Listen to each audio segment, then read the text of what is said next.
Hi guys, do you own a Sony APS-C camera and you're wondering what is the best picture profile to use in low light? Well, me too, so I made a video. Let's talk about it. So I was actually about to make a video comparison between the little ZV-E10, my little Dougie, and my fancy A7 IV, Mr. Harvey, that you're looking at right now. And I am still going to make that video. I don't care if it's fair or not to the ZV-E10 Plus. You might be surprised by little Dougie. I actually already compared him to the juggernaut of low light, the A7C, and also an iPhone 13 Pro I threw in there as kind of a barometer, and that will be over my left shoulder. You can click on that video after you've watched this one, of course. But I actually wondered before I did that test, what is the best possible situation for the ZV-E10 in terms of picture profiles? Because personally, I always use HLG3 and I overexpose and I use a Paul Leeming LUT, and I love the way my footage looks from the ZV-E10. But that will give you great dynamic range in a good lighting situation. But what about a bad lighting situation where it's very dark and dynamic range isn't the issue? The issue is how does it look in the dark? And you also have to remember the picture profiles, they are not set in stone, they're just settings. Sony gave you 10 options and said, hey, why don't you try these? You can manipulate them as much as you want. You can change picture profile 1 to match all of the other picture profiles if you felt like it. And this video is not about zooming into the corners and finding out which one has the most amount of noise. It's which picture profile is the most usable when it comes to very low light situations. Because I don't know if you've watched a Netflix documentary, but my wife makes me watch them every now and again. And there are people, they're filming in like bunkers and tunnels and basements, and they don't have any light at all. And if they had watched this video that was not out yet when they made their documentary, they would know which picture profile they could use in those tunnels, because I don't know what you're shooting, right? Maybe you found the lost tomb of Adolf Tutankhamun and you have no choice. You have no lights down there, you know, and maybe if you turn on a light, a mummy strangles you. So, you know, this video will help you not be strangled by a mummy. So there are some things that can help you set yourself up for success in low light. And number one is get yourself a fast lens. I have the Sigma 16mm f1.4, lets in a huge amount of light that will help you very much. You open that lens up as much as you can, all the way down to 1.4. Number two, shoot in the highest resolution possible with the highest bitrate possible. Shoot in 4K, and I like to shoot in 24 frames per second at 100 megabits. If you're in the PAL region, shoot at 25 at 100 megabits per second. And also shoot in manual mode. You can do shutter priority if you want and set your shutter speed to 1/50, and the camera will take care of the rest. But I find it's just easier to do manual mode. So put your shutter speed 1/50, put your frame rate at 24 or 25, 100 megabits per second in 4K. Turn the detail down to -7 in all of your picture profiles. Whatever picture profile you want to use -7 detail, and that way, you know, you can sharpen in post later if you want, but you may find in very low light situations that you don't want to sharpen in post, because that'll just increase the noise and the grain and the artifacts. So sometimes it's better just to leave it off, and if you want to sharpen, you can later. At least you have the option. And I'll take you into the menu for the other things here. Go to your metering mode here on page 6 of 11 in tab 1. You see metering mode here is at multi. Now, I like to, oh, look at all those cables. Woo, don't look at that. I like to go into the metering mode and put it on center.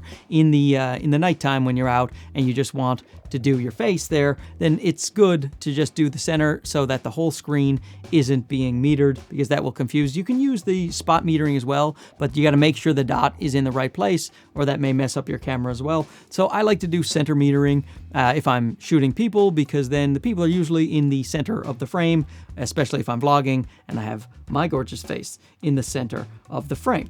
And also with the focus area, I like to use flexible spot for this thing here. So here's the focus area. I just press the FN menu on the back of the camera, and in the focus area here, instead of wide, I turn on flexible spot. And then you see you can move the flexible spot, and I put that there on my face because the camera has a hard time focusing in really low light, and you will help it out if you're trying to do autofocus by putting that flexible spot on. But with the Sony camera, you can also tap to focus on the screen. So if you have that enabled, you can just tap on the screen in the place that you want to focus. That'll do it too. You also may just want to use manual focus because the camera, even if it's locking focus onto your face, it will still be hunting because it's struggling in the night. You will see the lights in the background of the images I will show you, that they're pulsing in and out, because the camera is trying very hard to keep focus. It does keep focus very well on my face in most situations, but it's definitely, you can see the pulsing, so if you don't want that, set it on manual when you're in these extreme low lights. And when it comes to ISO, I was using auto ISO in the situation, but here's the thing. Here, you see that is at 32,000. That is not the default. The default that it comes on is, I think, it's 6400. And what you want to do is make sure that your ISO auto minimum is down to 125 and your maximum goes all the way to 32,000. That will allow your camera to adjust the ISO really, really high, well, up to 32,000 on this camera instead of the default 6400, which won't get you very far in very dark situations. So now let's move on to the test. First, I will show you on screen all of the images at once, which won't really be that much help because they're going to be little small squares, and especially if you're looking at your little BlackBerry or whatever phone you have, you're not going to be able to tell what the hell is going on. Now, if you're watching on a big screen TV, get your 80-inch screen TV, you might be able to see some differences. So go watch this video on your big fancy TV. And I'm going to put up 12 boxes because I'm also going to use picture profile off, but I will also use another picture profile, the last one, HLG3, because that's what I normally use, HLG3 with the Paul Leeming LUT, and just in case that is the best picture profile to use in low light. Spoiler alert, it is not. Now, this is not how I'll be showing you these images because, as you can see, the log footage is gray and the HLG footage is blown out because they need to be converted to a Rec. 709 timeline. So I also need to adjust the exposure for a few of the other profiles. So I will be showing you an overview that looks more like this. Now here I've applied LUTs to the S-Logs and the HLG3s, and I have adjusted the exposure to all of the picture profiles. I think starting at picture profile 3, picture profile off, 1 and 2, I have done no corrections to whatsoever. So all of these were at ISO 2000, which is already quite a low light situation. I will show you a few seconds of each of them now, full screen.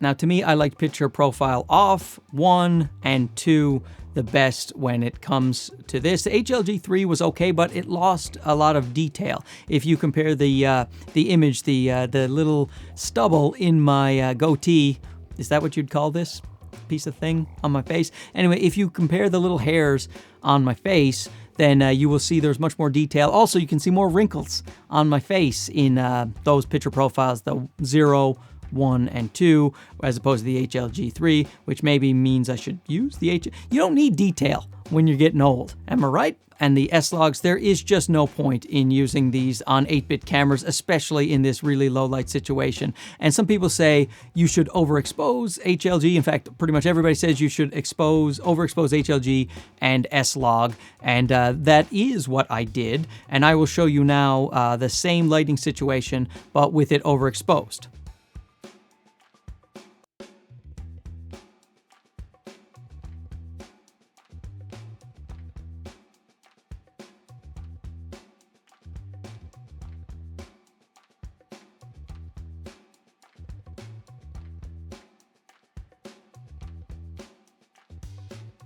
Now, I overexpose them, but I overexpose them by bumping the ISO, which creates even more noise and more grain, and there's all kinds of weird color things happening, and there is really no point in talking about any of the S-Logs. Just don't use them. I mean, go ahead if you want. You can try it out, but for me, I won't be using them. And in fact, the HLG as well, the HLG profiles weren't as bad as S-Log, but they are definitely losing detail and softer than the standard picture profiles. Oh, and I should also say, you'll notice that picture profile off and picture profile 1 look very similar.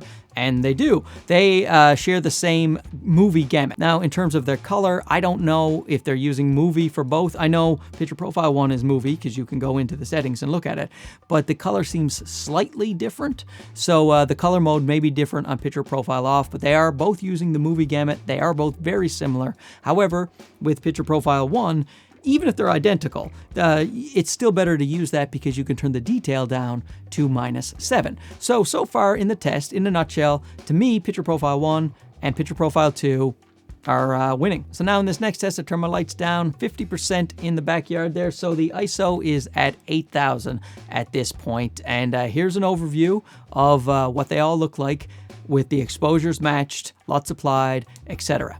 So now I'll show you a few seconds of each full screen.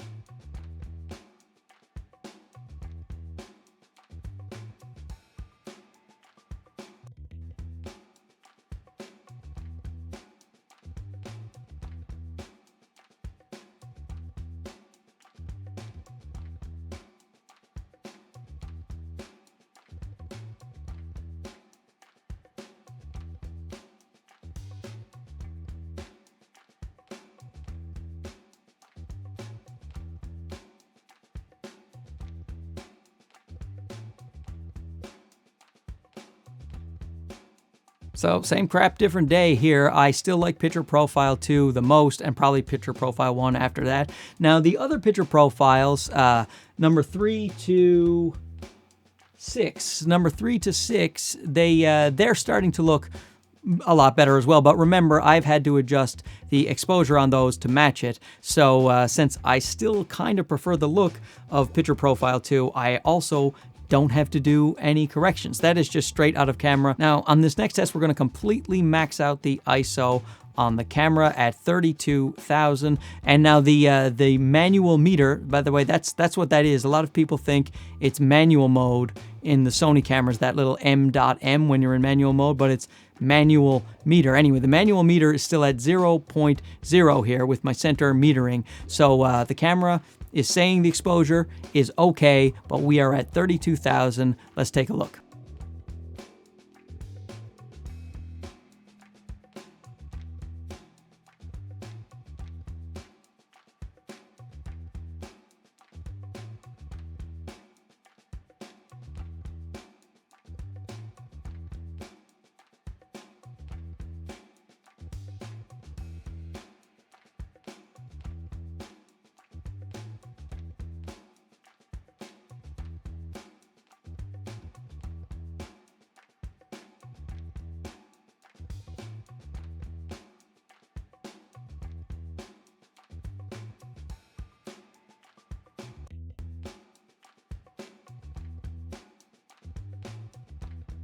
Once again, I think picture profile 2 wins it for me, especially because I don't have to do any adjustments in post. I find when the lighting is this dark, any adjustments you do makes it very difficult and images start to fall apart even more. But there's one more test that is interesting. Something definitely happens in this next test, which is not in picture profile's 2 favor, and it's when we're underexposed even at our maximum 32,000 ISO. So in this one here, I have the lights in the yard completely turned off. I am in the dark, so even maxed out at ISO 32,000, I am still 2 stops at least underexposed.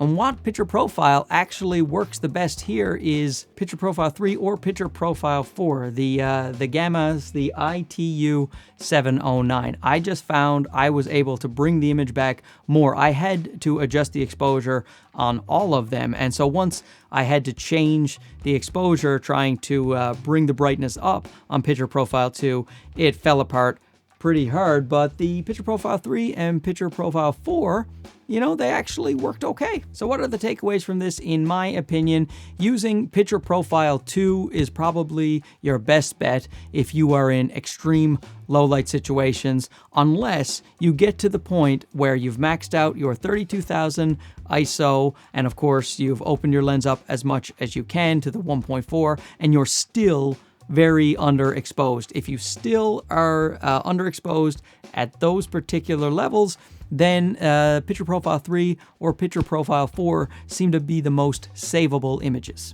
It also makes a lot of sense too, because this picture profile 2 is very similar to what Josh Yeo found when he did a famous low light profile for the A7 III a few years ago, which is also an 8-bit camera, and he basically found that picture profile 2 was close to the picture profile he made. He sort of based it off that one. In fact, I did use Josh Yeo's settings because I thought, well, why not check those out for these really low light situations, and here they are.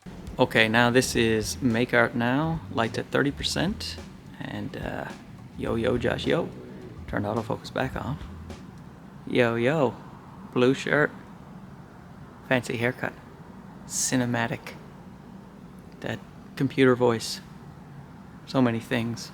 They just still weren't as good as picture profile 2 on its own, and it wasn't designed for this camera. It was designed for the A7 III. It is a different camera, but I figured I'd give it a shot anyway. You know, if it worked, I was going to put on a blue shirt and get a nicer haircut. Anyway, that's it. I hope it was helpful. If you got a comment or a question, leave it down below. And of course, this thing is subjective a little bit, so check out the profiles for yourself and see what works best for you. And I just gave you my opinion. Don't forget to like, subscribe if you haven't already, and we'll see you again soon. Okay, bye-bye. This is a 24mm G Master.